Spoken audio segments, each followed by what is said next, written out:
저는 남편이랑 결혼을 하고 난 뒤에 제 인생이 완전히 바뀌어 버렸다고 해도 과언이 아닐 만큼 전혀 다른 삶을 살게 되었어요. 그 전까지는 저에게 이런 능력이 있을 거라는 생각도 하지 못했고, 저는 그저 남편을 서포트하면서 살면 된다고 생각하고 있었는데, 저에게도 잘하는 게 있더라고요. 전 사실 원래 남편이 운영하던 이탈리아 레스토랑의 종업원으로 일을 하고 있었어요. 한마디로 가게에서 일을 하다가 눈이 맞아서 사내 연애를 하고 결혼까지 하게 되었다 이 말입니다. 남편이랑 연애를 하고 있을 때 저희 둘은 잘 숨기고 있었다고 생각을 했는데, 글쎄 동네 길고양이들까지도 전부 다 저희가 연애하는 걸 알았다고 하더라고요. 세상에 얼마나 웃기던지 직원들이랑 정말 잘 지내면서 호황하는 가게를 구설 수 없이 잘 운영하고 있었는데 아주 무시무시한 일이 터졌어요. 세상을 떠들썩하게 만들었던 역병이 전 세계로 퍼지게 되면서 대한민국이라는 나라도 피할 수 없게 되어버렸죠. 아시다시피 그 역병이 처음 돌기 시작했을 때 사람들이 집 밖으로 나가지도 않을 만큼 어마어마한 사태가 벌어졌었잖아요. 외식은 물론이고 회사에 나가는 것조차 벌벌 떨었던 시기였었죠. 마트에 남아있는 물건이 없을 정도로 택배 대란이 일어날 만큼 다들 집에 꽁꽁 숨어버렸죠.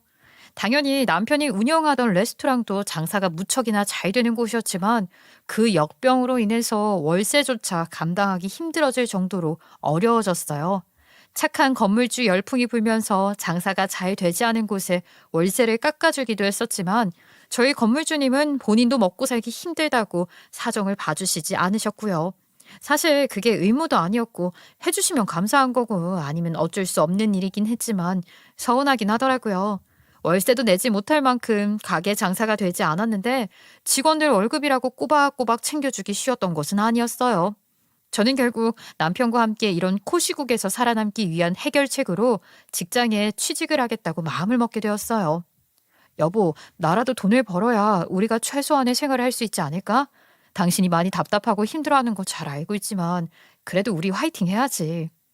요즘 직장들도 전부 재택근무를 하는 마당에 당신이 취직이 가능할까? 우리 가게만 해도 있던 아르바이트생들 전부 해고했는데 걱정이 된다. 남편의 말대로 시국이 시국이니만큼 신입사원을 뽑는 회사가 손에 꼽힐 만큼 없었고 이미 나이가 30대 중반이 된 여자가 취직을 하려고 하니 마땅히 갈 만한 회사도 없었어요. 제가 회사에 오랜 시간 몸을 담았던 것도 아니었고 몇 년이나 남편이 운영하던 레스토랑에서 일을 했었기 때문에 경력이라고 할 만한 것이 없었죠. 요즘은 명문대를 졸업한 고스펙자들도 취업난에 시달린다고 하는데 고졸의 경력도 없고 나이까지 있는 제가 신입사원으로 들어갈 회사가 없었죠. 저는 정말 밤새도록 구인구직 사이트를 뒤지면서 일을 할 만한 곳이 있나 살펴보기 바빴고 그러다가 결국 눈에 확 들어오는 구직 광고를 발견했어요. 그것은 바로 보험 판매 일이었습니다. 인터넷 구인 광고를 보니까 월 500만 원도 거뜬히 벌 수 있다는 말이 휘황찬란하게 적혀 있더라고요. 전 바로 이력서를 냈고 보험을 판매하려면 보험 설계사 자격증을 취득해야 한다는 말을 들었어요. 이때부터 이악 물고 공부를 하기 시작했고 사실 제가 머리가 그닥 좋지 않았던 편이라서 남들보다 몇 배 더 열심히 공부를 해야만 했죠. 결국 저는 보험 설계사 자격증을 취득했고 보험 판매일을 시작하게 되었어요. 물론 월 500만 원의 부푼 꿈을 안고 시작한 일이긴 했지만 이내 깨닫게 되었죠. 그게 전부 감언이설로 속이는 거나 마찬가지라는 것을요. 회사에서 주는 기본급이라는 것은 최저시급에 더욱 가까웠고 제가 실적을 채워야지만 그에 따른 인센티브가 붙어서 월급이 불어나는 것이었어요. 거기다가 처음 설계사 자격증을 취득한 이후에 저는 인센티브를 조금이라도 더 챙기기 위해서 가족들에게 보험 권유를 했었거든요. 그런데도 몇 개월 동안은 가족이나 친척들에게 가입을 시키는 건 안 된다고 하더라고요.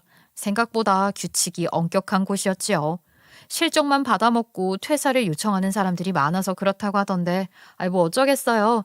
저는 어쩔 수 없이 전화로도 발품을 팔았고 관심이 있어 보이는 고객들이 인터넷이랑 홈쇼핑을 통해서 문의를 하게 되면 찾아가서 설명을 하고 판매를 했죠. 생각보다 실적을 올리기 어려웠지만 그래도 사회생활을 하고 보험을 하나씩 판매를 할 때마다 보람을 느끼기도 했어요.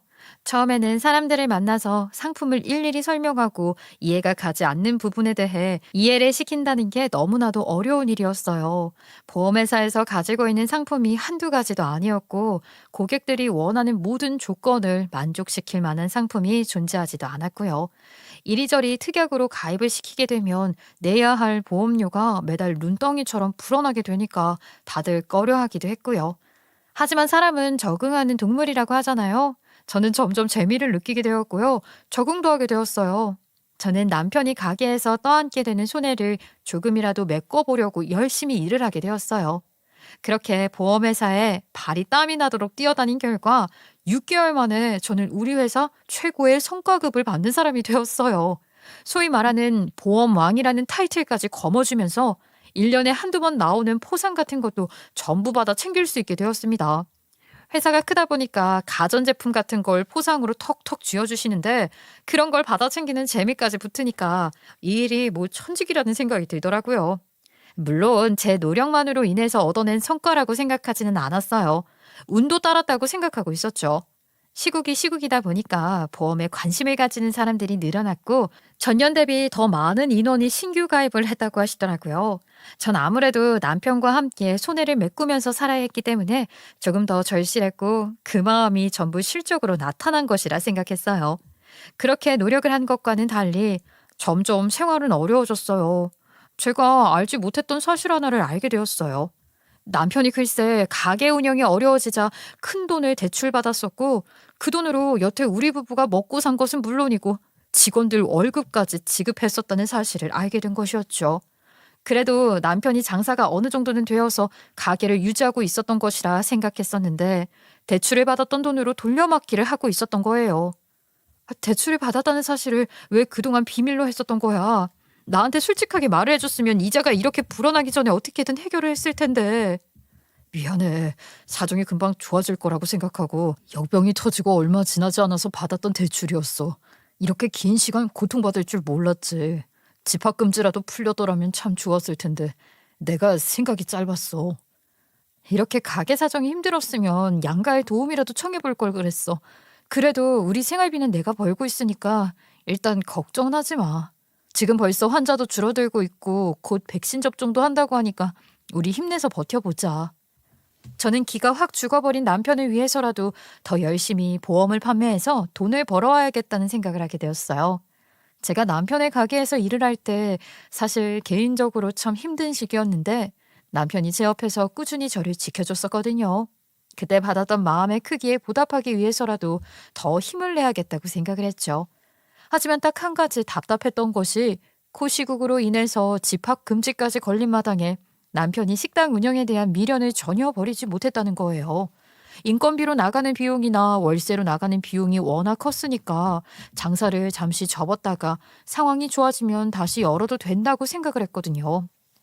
지금 제일 큰 지출은 가게 월세랑 직원들 월급이잖아. 손님도 없는데 직원을 5명이나 쓸 필요도 없고, 잠시 가게를 닫았다가 나중에 다시 여는 건 어때? 겨우겨우 자리 잡아서 맛집으로 소문나 있던 가게인데 내가 장사를 접은 사이에 이 자리에 비슷한 음식점이 들어오면 어떡해? 우리 가게인 줄 알고 와서 먹고 가는 사람도 꽤 많아질 텐데 나는 이 자리를 유지하고 싶어. 그러면 다른 가게들처럼 배달을 해보는 건 어때? 난 사실 요즘 시국이 모여서 밖에서 외식하는 것보단 배달을 시켜 먹는 집이 더 많다고 생각하거든. 우리 회사만 해도 출근해서 다들 직장 내 탕비실에서 배달 음식 시켜 먹곤 하니까. 파스타는 조리가 되자마자 먹어야 제일 맛있다는 거 잘 알잖아. 식으면 짠맛이 더 심해질 수도 있고 면이 불어서 나갈 수도 있고, 크림 파스타 같은 경우는 크림이 굳을 수도 있고. 아무튼 내 자부심에 맞지 않은 퀄리티로 배달이 될 텐데 싫어. 아니, 다른 가게들도 배달을 하는 이유가 있을 거야. 배달 매출이 장난 아니라고 하더라. 파스타가 불 것 같으면 면을 덜 삶으면 되는 거 아니야? 크림 소스가 굳을 것 같으면 더 묽게 넉넉하게 넣어도 되는 거잖아. 우리 방법을 생각해보자. 코시국에 외식하는 사람들도 별로 없는데 어떻게 남편이 자기 고집대로만 버틸 수 있겠어요. 전 계속해서 남편을 설득했고, 남편은 결국 한 발 물러서서 배달을 시작해보겠다고 했어요. 그 뒤로 한참 동안 배달 레시피를 새로 개발해야겠다면서 레스토랑에 몰두를 하기 시작하더라고요. 장사가 되지 않아서 의지를 팍 잃어버렸었던 남편이 다시 한번 힘을 내서 메뉴를 개발하고 레시피를 수정하는 걸 보니 저도 괜히 뿌듯해지더라고요. 남편은 음식을 만들어 퇴근하는 저에게 가져다 주면서 맛을 보라고 했고 둘 다 머리를 싸매고 고민 끝에 메뉴를 만들었어요. 이거는 면이 딱 좋은 것 같아. 지난번에는 살짝 딱딱한 느낌이었는데 이번 거는 아주 알맞게 익은 느낌이 든달까? 크림 소스 농도도 좋은 것 같아. 딱 50초 덜 삶았더니 이런 식감이 나더라고. 좋아. 내가 주변 가게들 물어보니까 전부 배달로 매출을 낸다고 하더라. 우리 가게는 단골 손님들도 많았었으니까 배달 시작하면 주문도 많이 들어올 것 같아. 평소에 동네 맛집으로 분위기 좋은 레스토랑에 손꼽히던 가게였기 때문에 배달을 시작하자마자 주문이 많이 들어오게 되었어요. 물론 거리에 따라서 파스타가 푹 퍼져버리는 일도 생기긴 했지만 시행착오를 안 거치고 어떻게 처음부터 완벽할 수가 있겠어요? 더군다나 제가 제 몫을 당당하게 해내며 생활비를 벌어오고 있었기 때문에 남편은 마음의 짐을 조금 내려놓고 배달 일에 집중을 할 수 있었죠. 거리에 따라 파스타 면 삶는 시간을 바꾸기도 하고 이리저리 연구를 한 끝에 별점이 5점만 수두룩하게 쌓이는 배달 맛집으로도 인정을 받았어요. 남편은 저에게 늘 고마워했고 저도 역병이 도는 그 시간 동안 포기하지 않고 버텨준 남편에게 고마워했어요. 무슨 문제가 있어서 사연을 올렸냐 싶으실 텐데 이쯤에서 본격적으로 저희 시댁 이야기를 해보도록 할게요. 저희 시어머니는 아들 부심이 정말로 대단한 사람이었어요. 보통 그 나이대 사람들이 죄다 그렇다고는 하지만 우리 시어머니는 유독 유별난 사람이었죠. 늘 똑같은 레퍼토리로 남편의 칭찬을 하곤 했는데 오죽하면 제가 그 대사를 다 외웠다니까요. 우리 아들 말이야 시골 이 촌구석에서 서울로 딱 50만 원 들고 상경을 해가지고 남 밑에서 요리 배우고 돈 모아서 가게를 차린 놈이다 이거야. 맨몸으로 맨 땅에 헤딩 그 말 알지? 매출이 어마어마하게 나오는 레스토랑을 열기까지 얼마나 고생을 했겠냐.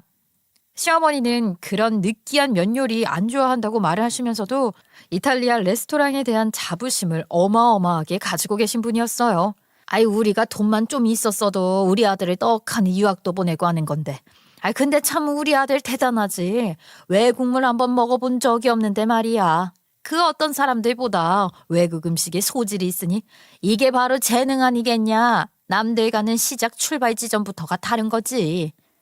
사실 서울은 동네에서도 이탈리아 레스토랑이 많고 파스타집이 체인점으로 깔려있기까지 하지만 시골 촌구석에는 그런 가게가 별로 없지 않겠어요?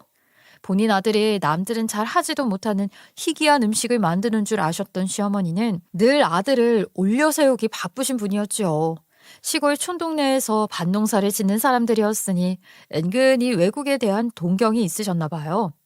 지금이야 시골이라고 해도 발전이 꽤 잘 되어 있어 햄버거 가게도 들어오고 파스타집도 들어와 있긴 하지만 남편이 상경에서 파스타집을 차렸을 때만 해도 시부모님은 그런 음식은 외국에 나가야지만 먹을 수 있는 음식이라고 생각을 하셨던 것 같아요.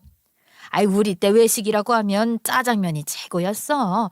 어쩌다가 곱빼기라도 먹는 날이면 세상에 다 가진 기분이었다고. 그런데 우리 아들이 그것보다 훨씬 전문적인 파스타인지 뭔지를 만든다고 하니 얼마나 대단한 사람이냐 이거야. 아유 엄마 그만 좀 정말 부끄럽다니까. 요즘은 개나 소나 전부 파스타집 운영할 수 있다고요. 집에서도 간편하게 만들어 먹는 음식인데 뭐가 그리 대단하다고. 그런 전문성이 없는 애들이 만든 거랑은 다르지 않겠냐. 게다가 우리 밭에서 난 농작물들로다가 만드는 파스타인데 안 맛있고 배겨. 우리 농작물은 무농약이야 무농약. 내가 벌레 먹은 것들은 죄다 버리고 깨끗한 물건만 골라서 보내는데 그 정성이 들어간 게 안 맛있겠냐고. 시어머니는 본인 밭에서 난 채소들을 전부 남편에게 보내며 스스로 제대로 된 뒷바라지를 하고 있다고 생각하셨어요. 하지만 파스타에 들어가는 채소라 해봐야 한정되어 있지 않겠어요? 알배추를 넣은 파스타는 상상조차 하기 싫죠. 시어머니가 주신 대부분의 채소들은 저희가 집에서 맛있게 먹고 있었지만 굳이 말씀드리진 않았었어요. 게다가 우리 시아버지는 별 말씀이 없으신 반면에 시어머니는 저랑 남편이 처음 결혼을 한다고 했을 때부터 별로 탐탁지 않아 하셨었어요. 이유는 정확하게 알 수 없지만 제가 남편 가게에서 일을 하던 종업원이었기 때문이었다는 게 가장 유력한 후보입니다. 아이 그니까 아가씨가 우리 아들이랑 결혼하려는 처자인데 우리 아들 가게에서 홀서빙인지 뭔지 그거를 하는 사람이라고? 아니 왜 주방에는 못 들어가냐? 음식 솜씨가 영 별로야? 그래서 주방에 못 가는 거야? 그럼 우리 아들 밥은 누가 차려주냐? 아, 내가 요리하는 사람인데 밥을 누가 차리던지 그게 무슨 상관이야.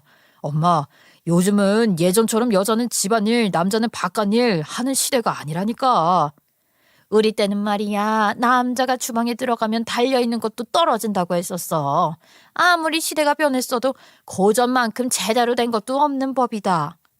아휴, 꽉 막혀서 듣지도 않을거 뭐하러 소개를 시켜달라고 그래요. 아무튼 우리는 결혼할 거니까 그런 줄 알아요. 이 사람 무척이나 강단 있는 사람이고 결정도 팍팍 잘 내리는 사람이야. 누구보다 든든하고 사랑하는 사람이니까 제 인생의 동반자로 생각하는 거고요. 엄마가 고작 집안일 운운하면서 휘어잡으려고 해도 눈 하나 꿈쩍 안 할걸? 남편이 팔불출처럼 제 편을 들면서 이야기를 하니까 시어머니도 기가 막힌지 혀만 끌끌 차고 더 이상 뭐라고 하지 않으시더라고요. 물론 그날만 더 말씀을 얹지 않았던 거지. 그 뒤로 소소하게 핀잔을 주거나 잔소리를 하시는 날은 있었죠. 그 정도는 저도 가볍게 한 귀로 듣고 한 귀로 흘릴 수 있는 상황이라 뭐 굳이 말대꾸를 하지 않고 넘어갔었고요. 남편과 결혼을 한 이후에 시어머니는 1년에 두세 번 정도 저를 시골집으로 부르셨는데 보통은 김장하는 날과 농사 지은 것들을 수확하는 날이었어요. 사실 명절이라고 남편의 식당이 쉬는 것이 아니었기 때문에 저를 더 자주 불러낼 수 없었기에 두세 번 정도만 부르셨었죠. 그날만큼은 저도 시댁의 중요한 행사날이라 생각하고 만사 제쳐두고 일을 하러 갔었고요. 밭이 엄청 큰 규모는 아니지만 시부모님께서 직접 일구시는 곳이고 두 분이서 하시기에는 양도 꽤 되고 연로하셨으니까요. 결혼 후에 매번 시댁에 갈 때마다 느끼는 부분이긴 했는데 시댁 살림이 무척이나 낡아 있었어요. 저랑 남편은 그게 못내 마음에 걸려서 기회가 될 때마다 새 걸로 바꿔드리려고 하고 있었는데 시어머니가 딱 잘라서 거절을 하시더라고요. 우리 아들이 이태리 음식 팔아서 힘들게 번 돈인데 아직 잘 굴러가는 것들을 왜 바꾸려고 해? 아유, 일 없다. 우리 아들 돈 쓰는 거 싫다. 그래도요, 어머님, 이렇게 오래된 가전은 전기도 많이 먹고요. 효율도 많이 떨어지잖아요. 저희가 다 바꿔드릴 형편이 되니까 바꿔드린다는 거죠. 그 돈 모아서 우리 아들 좋은 거나 사 먹여라. 앞으로 10년은 거뜬하게 쓸 수 있겠구만. 돈 아까운 줄 모르고 다 바꾸겠다고 그래. 이거 보세요. 냉장고에 있는 냉동실 온도가 하나도 안 맞잖아요. 이쪽은 너무 꽝꽝 얼고 이쪽은 냉동 기능이 거의 없고 이러면 탈나요. 됐다니까 그러네. 이 냉장고 벌써 10수년째 잘만 쓰고 있는데 탈이 날 것 같았으면 징징이 놨어야지. 버리는 것도 일이야. 냅둬라. 딱 봐도 폐기 가전 일보 직전임에도 불구하고 뭐가 그리 정이 붙었다고 이고지고 사는 건지 이해할 수가 없었죠. 그런데 저희 회사에서 1년에 한두 번 이벤트를 열어서 가전제품을 포상으로 준다고 했었잖아요. 그 시국으로 인해서 보험가입 회원이 늘어나면서 이번에는 냉장고를 포상으로 준다고 하는 게 아니겠어요? 그것도 얼음이 나오는 냉장고를요. 저는 이때다 싶어서 그동안 아껴두었던 친구들에게 전화를 돌리며 보험을 팔기 시작했어요. 최고 실적을 낸 사람들에게 1등에서부터 3등 순서를 정해서 포상을 주었는데 제가 감사하게도 부동의 1위를 차지하고 있었으니 얼음이 나오는 냉장고 또한 제 차지가 되었지요. 저희 집 냉장고도 얼음이 나오는 최신 모델은 아니라서 사실 제가 꿀꺽하고 싶은 마음이 굴뚝 같았지만 큰맘 먹고 시댁에 드리기로 했습니다. 아무래도 냉동의 기능도 제대로 하지 못하는 냉장고를 사용하고 계신 시댁이 마음에 걸렸거든요. 우리 부모님이 요즘 장사 걱정이 이만저만이 아니시더라. 내가 번듯한 회사원이었으면 그런 걱정도 안 하셨을 텐데 말이야. 요리하는 게 즐거워서 식당을 차리긴 했지만 시국이 이러니 내가 괜히 짐만 얹어드린 것 같네. 이번에 냉장고 선물로 받은 거 당신 장사가 다시 잘 돼서 바꿔드리는 거라고 하자. 지금 배달 주문도 잘 들어오고 사실 우리 빚도 얼마 안 남았잖아. 조금만 더 힘을 내면 다시 예전 같은 생활로 돌아갈 수 있겠지. 이번엔 당신 기 살려줄게. 그래도 당신이 포상으로 받은 냉장고인데 어떻게 내가 꿀꺽해. 분명히 우리 아들 최고라고 생색 엄청 내실 텐데. 한 귀로 듣고 한 귀로 흘리지 뭐. 당신 나 같은 여자 만나서 결혼한 걸 인생 최대 행운이라고 생각해. 알겠지? 당연하지. 내가 평생 당신 고생 안 시키도록 노력할게. 물론 지금도 나 때문에 고생하고 있지만 앞으로는 더 잘할게. 고마워. 저는 장사로 인해서 스트레스를 받는 남편에게 힘도 실어줄 겸 냉장고를 남편이 샀다고 선의의 거짓말을 하며 시댁에 보냈어요. 시어머니는 냉장고를 받자마자 바꾸지 않아도 된다고 했던 것은 빈말이었는지 폴짝폴짝 뛰면서 좋아하시더라고요. 아이고, 역시 우리 아들이 최고다. 우리 아들 돈 쓰는 거 아까워 죽겠지만 새 냉장고를 받으니 기분이 좋긴 좋구나. 어차피 이런 건 환불도 안 된다면서 이왕 사준 거 내가 최고로 아끼면서 써보마. 우리 아들이 외국 음식 팔면서 돈도 잘 버니 이런 것도 선물해주고. 아유, 아주 멋쟁이다, 멋쟁이야. 그 봐요, 어머님. 새 걸로 바꾸시니까 기분 좋으시죠? 징지게 바꿔드린다고 했잖아요. 아이, 우리 아들이 사준 건데 생색은 왜 네가 내니? 내가 기분 좋은 건 우리 아들이 사줘서 기분 좋은 거란다. 네가 네 돈으로 사주는 것도 아니면서 숟가락은 왜 얹어? 맨날 첫날 보험인지 뭔지 판다고 바쁘다고 세상 일 혼자 다 하는 것처럼 굴더니만 정작 냉장고는 우리 아들 돈으로 사네. 전 솔직히 시어머니를 상대할 만한 가치를 느끼지 못해서 그냥 억지로 웃으면서 네네 하고 말았어요. 우리 남편 기 살려주려고 제가 포상으로 받은 냉장고를 남편 이름으로 보낸 건데 그것도 모르고 우리 아들 최고라는 시어머니가 우스워 보였거든요. 제가 거기서 생색을 내면서 이거 제가 받아온 건데요 해봐야 시어머니랑 똑같은 사람밖에 안 되지 않겠어요? 거기다가 남편이 계속해서 밤에 잠도 못 잘 정도로 가게 운영이 힘들었었던 시기가 존재했었잖아요. 덜컥 받아버린 대출 때문에 남편이 기도 못 펴고 제 눈치만 보고 전전긍긍했던 시기도 있었고요. 대출빚을 잘 갚아나가고 있다고 해도 남편이 어려운 상황이라는 걸 시댁에서 알아봐야 시부모님 걱정만 늘어나고 저한테 잔소리만 더 할 것 같았거든요. 뻔하지 않나요? 여자가 내조를 잘해야 남편 기가 사는 거다 하면서 저한테 아들 걱정 늘어놓으실 모습이요. 저는 잘 사는 모습을 어떻게든 보여드리고 인정받고 싶은 마음에 냉장고를 남편의 이름으로 보낸 것이었어요. 그러던 어느 날 사건이 일어나게 되었지요. 그날도 어김없이 수확철에 시골에 가서 밭일을 하던 중이었어요. 시어머니가 틈틈이 농작물들을 수확하고 있긴 했지만 제가 내려가는 날에는 유독 일손이 급하고 바쁜 날 중 하나였어요. 일은 일대로 열심히 하고 잔소리 듣는 게 싫어서 누구보다 입 꾹 다물고 일만 하는 날이기도 했는데 그날은 유독 날이 더웠어요. 문득 찬물 한 잔 생각이 절실하던 와중에 시댁에 얼음이 나오는 냉장고가 있다는 사실을 깨닫고는 벌떡 일어났지요. 아유, 아직 딸게 많은데 왜 벌써 일어나냐? 이래서 젊은 애들은 일손머리가 부족하다는 말이 나오는 게야. 시어머니가 뒤에서 꿍시렁거리는데 찬물 생각이 절실해서 잠깐만요 하고 말을 끊고는 시댁으로 달려가서 얼음물을 따랐어요. 시원하게 한 잔 마시니까 정말 극락이 따로 없더라고요. 저만 먹기는 좀 그러니까 시어머니가 드실 물도 한 잔 따라서 다시 밭으로 나갔지요. 어머님, 시원하게 물 한 잔 드시고 일하셔요. 확실히 냉장고 바꾸니까 너무 좋네요. 그러면서 물잔을 내미는데 시어머니 얼굴이 울그락불그락해져서는 저에게 성큼성큼 다가오시더라고요. 그러더니 제가 피할 틈도 없이 제 멱살을 잡고 갑자기 논두렁으로 저를 확 밀치는 게 아니겠어요. 논두렁 다들 아시죠? 밭이 밑으로 꺼져 있는 형태잖아요. 뒤로 밀리면서 그대로 경사면을 뒤로 나자빠져서 구르게 되었어요. 저희 시어머니가 또 여자치고는 등발이 상당히 좋은 사람이거든요. 키가요 168이고 몸무게가 70kg인 사람이에요. 밭일도 열심히 하고 틈틈이 동네 사람들이랑 운동도 열심히 하시는 분이라 그런지 근육량이 상당히 있는 우람한 스타일이란 말입니다. 저는 키 153에 몸무게가 46kg밖에 나가지 않는 요즘 초등학생들 체형이나 다름없고요. 그러니 제가 시어머니의 힘에 밀려서 나뒹군인 건 당연한 일이었죠. 힘에서부터 차이가 확실하게 났으니까요. 논두렁에 냅다 던져지는데 물기가 찰박하게 있어서 그 질퍽한 땅으로 고꾸라지고 말았죠. 정말 그 순간에는 저에게 무슨 일이 일어난 건지 머릿속이 새하얗게 변해서 아무런 생각도 들지 않았어요. 전 무슨 마른 하늘에 날벼락을 맞은 것 같았죠. 시어머니가 치매에 걸렸나 싶었다니까요. 갑자기 저를 내동댕이 쳤으니까요. 제가 멍하니 흙투성이가 되어서 시어머니를 올려다보고 있으니 시어머니가 성질을 부리면서 말하더라고요. 야, 우리 아들이 힘들게 번 돈으로 사다 준 냉장고 아까워서 제대로 쓰지도 못하고 있는데 네가 한 일이 뭐가 있다고 감히 얼음을 빼다 마셔. 그 얼음 만드는 물은 어디서 나오는 거야? 네가 수도세를 낼 거야? 그 얼음 하나가 얼마짜린 줄 알아?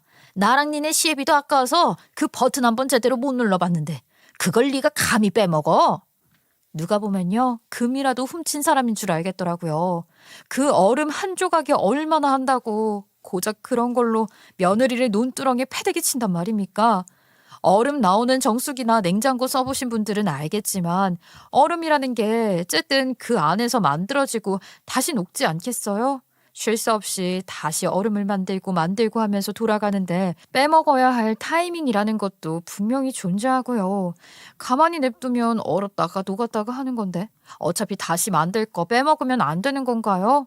그리고 그 얼음 한 조각에 물을 쓰면 얼마나 쓴다고 수도세 타령을 하는 건지 정말 기가 막혔죠.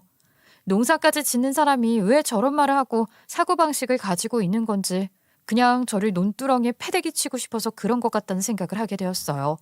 너무 황당하고 어이가 없어서 일어나야겠다는 생각도 못하고 어디를 다친 건지 살펴보지도 못한 채 멍하니 시어머니만 올려다보았죠. 아유, 네가 그깟 보험 몇 개 판다고 집안 살림에 보탬이 된다고 단단히 착각을 하고 사나 본데 우리 아들이 일으킨 거에 비하면 세 발의 피다, 알아? 우리 아들이 어릴 때부터 그 고생고생해서 번 돈으로 사준 냉장고인데 네가 뭘 했다고 함부로 쓰냐 이거야.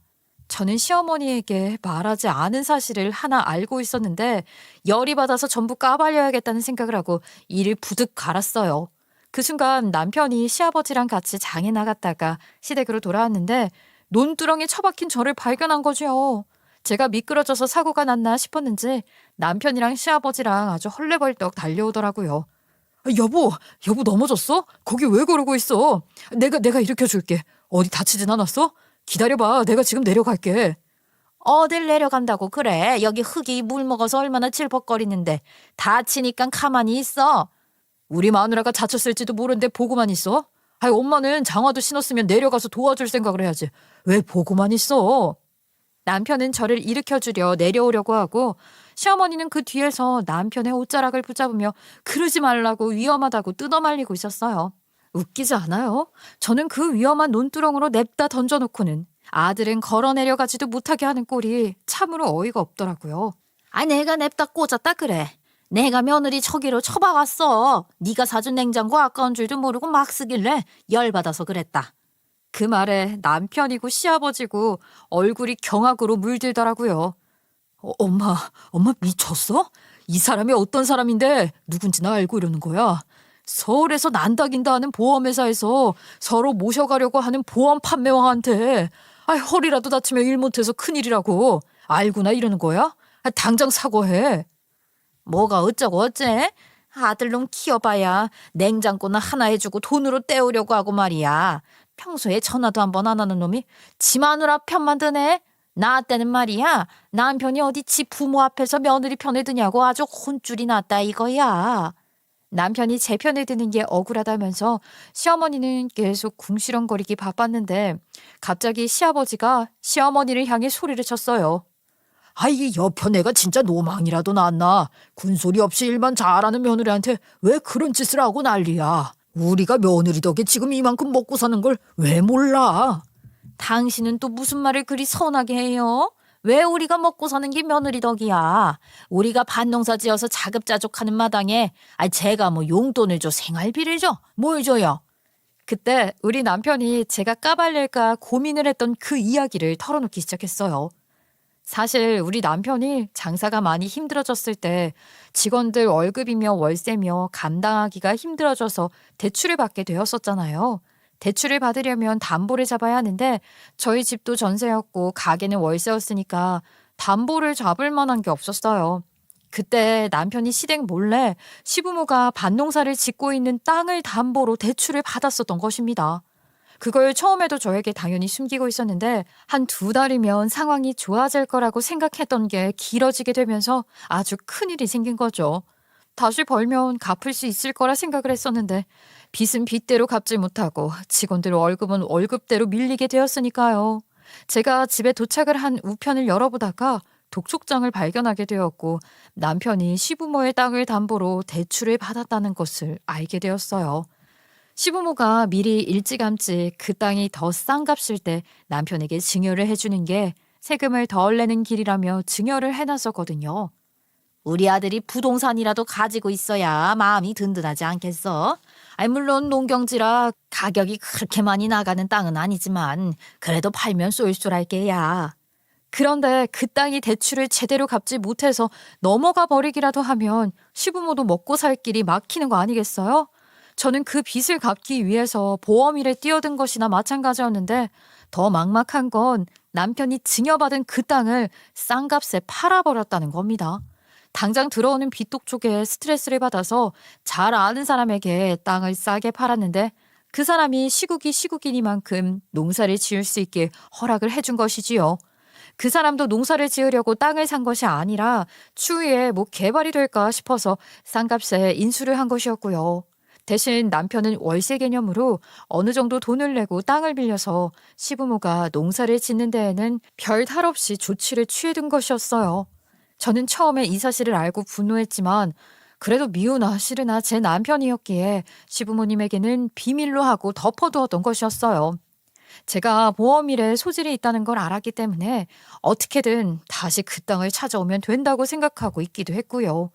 큰 돈을 빌린 건 아니었지만 하루아침에 갚을 수 있는 금액은 아니었기에 꾸준히 2년이 넘는 시간 동안 제가 번 돈으로 빚을 갚아 나간 거죠. 시부모 걱정거리 없게 하려고 비밀로 철저하게 붙인 뒤에서 노력을 했다 이 말입니다. 빚이 거의 남지 않은 시점에 더 이상 밭을 판 것을 비밀로 할 수 없었던 남편이 시아버지랑 장을 보러 갔다가 끙끙 앓던 속을 전부 털어놨나 보더라고요. 시아버지는 제가 얼마나 고생했는지 이해가 간다며 고맙다면서 장에서 갓 잡은 소고기를 잔뜩 사오고 있던 중에 논두렁에 처박혀 있는 저를 본 것이지요. 거기다가 시어머니는 아무것도 모르고 당당하게 자기가 한 짓이라고 소리치는 것까지 들었던 것이고요. 집안을 어떻게든 일으켜보겠다고.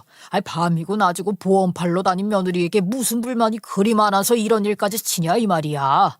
며느리 아니었으면 우리 아들 지금 서울역에서 손가락 말고 노숙하고 있었을지도 모르는 일인데. 아니 밭을 팔았다고? 저 미친놈이? 그리고 나라고 이 사정을 알았었겠어. 몰랐으니까 그런 거지. 내가 알았으면 왜 패대기를 치겠냐고. 아주 당신이고 자식이고 할 거 없이 나를 나쁜 사람으로 몰아가는데 그럼 미리미리 말을 했어야지. 엄마, 아무리 몰랐어도 밭일을 도와주겠다고 온 사람한테 이게 무슨 폐악질이냐고. 세상 악덕업주들도 엄마처럼은 행동 안 해. 목말라서 얼음물 한 잔 빼마셨다고. 그 논두렁에 사람을 처박는 게 말이나 되는 소리야? 엄마한테 너무나도 실망했고 엄마 얼굴도 보고 싶지 않아. 정말 해도 너무하네요. 뭐야? 널 낳아준 엄마한테 실망이 뭐가 어쩌고 어째. 아휴, 정말 내 속이 시커멓게 다 타들어간다. 다 타들어가. 내가 이런 소리 듣겠다고 널 낳은 줄 알아? 사과를 해도 모자랄 판에 자기 할 말만 고집 부리면서 우기는 엄마가 정말 싫다고. 이 사람이 어떤 사람인 줄 알아? 내가 힘들어서 모든 걸 날려먹었을 때 끝까지 도망가지 않고 내 옆에 있어준 사람이라고. 내 장사가 다시 잘 되게 옆에서 지지해주고 응원해준 사람이라고. 이 사람 아니었으면 내가 배달 일도 안 했어. 옆에서 조언 몇 마디 해준 게 끝 아니냐? 그건 나도 할 수 있다. 고생은 우리 아들이 다 했지 며느리가 한 게 뭐가 있어. 배달하라고 몇 마디 얹은 거 그거는 아무나 다 할 수 있는 일이야. 시어머니는 끝까지 자기 잘못을 인정하지 않으면서 은근히 시아버지 눈치를 보며 우물쭈물 제 탓을 했어요. 저는 그런 시어머니의 뻔뻔한 작태에 할 말을 잃었고 남편은 씩씩거리고 있었으며 시아버지는 시어머니를 노려보고 있었어요. 다들 아주 나를 쥐잡아 먹을 듯이 쳐다보는데 내가 뭘 그리 큰 실수를 저질렀다고 그러는 거야. 그냥 내가 툭 한 번 친 거야. 당신이 몸집이 2배인데 툭 한 번 치면 당연히 날아가지. 며느리가 힘 있으면 얼마나 있겠어. 딱 봐도 비리비리하게 생겼잖아. 그러면 뭐 나는 장군감이에요? 무슨 말을 자꾸 그렇게 해. 내가 이러니까 며느리한테 더 적대감을 느끼는 거지. 딱 봐도 장군감이구만. 뭔 소리야. 당신은 쓰잘데기 없는 거에 너무 집착을 해. 예쁜 짓을 하면 예쁘다고 해주면 되지. 뭘 그렇게 못 잡아먹어서 안달이 났는지. 당신 나이가 지금 몇인데 어른 같은 모습은 하나도 안 보여주고 애처럼 굴어. 시어머님은 입을 삐죽이면서 아무 말도 하지 못하고 있었죠.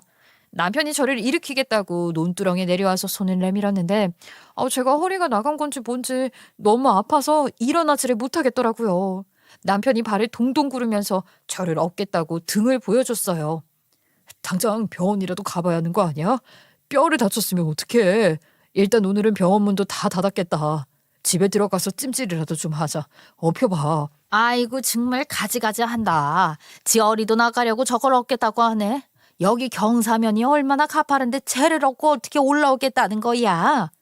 이 사람이 정말 며느리 체구를 봐라. 바람 불면 날아가겠구만.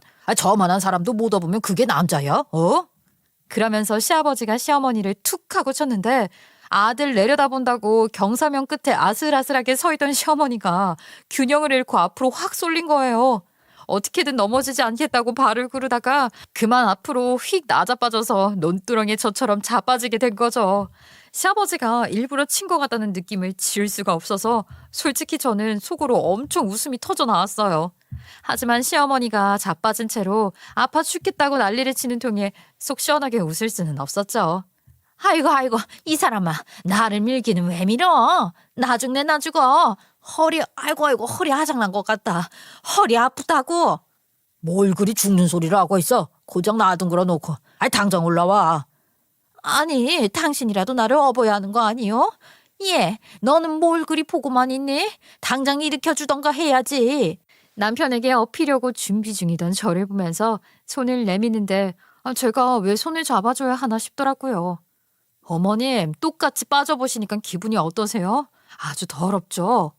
다들 어서 나와. 흙을 잔뜩 묻혀서는 빨리 씻고들 와. 집에 가서 소고기나 구워 먹고 허리찜질도 한번 하고 그러고 서울로 가라.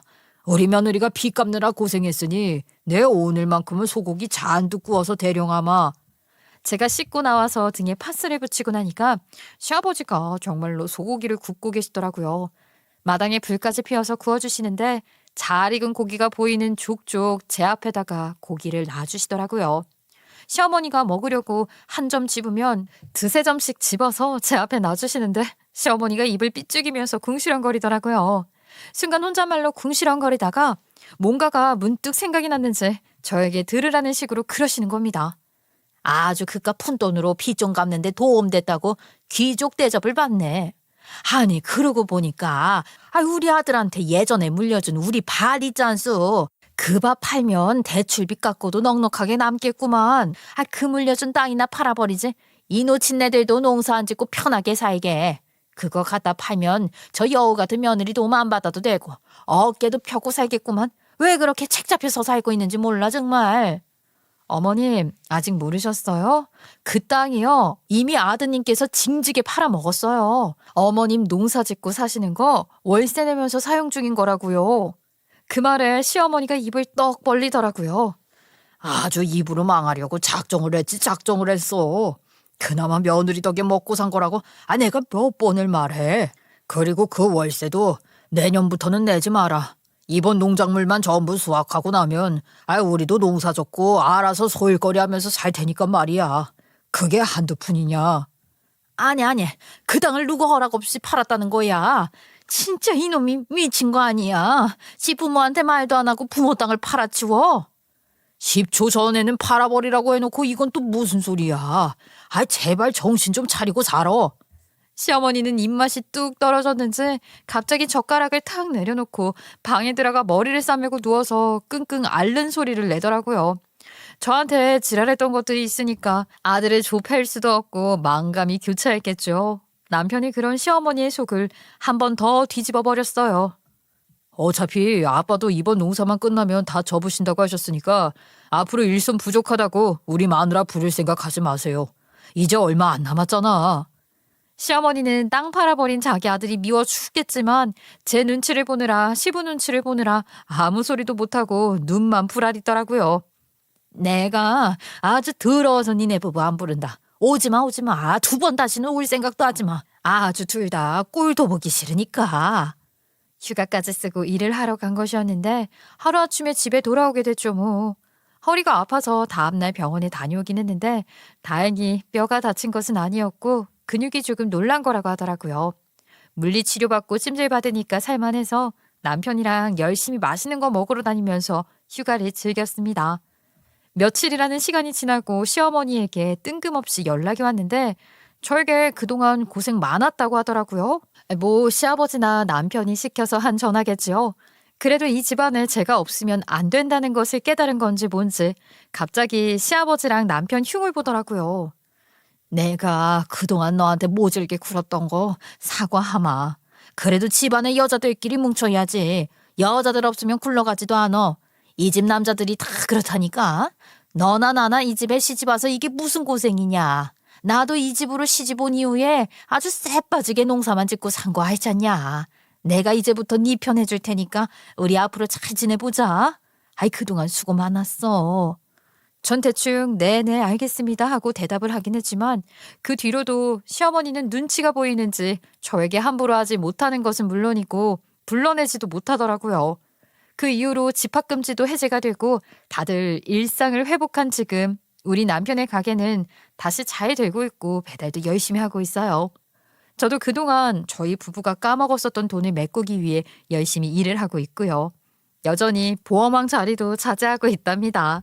시어머니랑은 화해 아닌 화해를 한 이후에도 1년이라는 시간을 얼굴도 보지 않고 간간히 통화만 하면서 지내고 있었는데 많이 답답하셨나 보더라고요.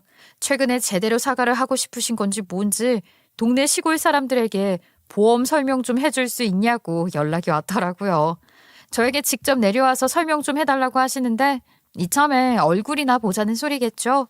저도 더 이상 내빼는 건 아니다 싶어서 남편이랑 내려가겠다고 했어요.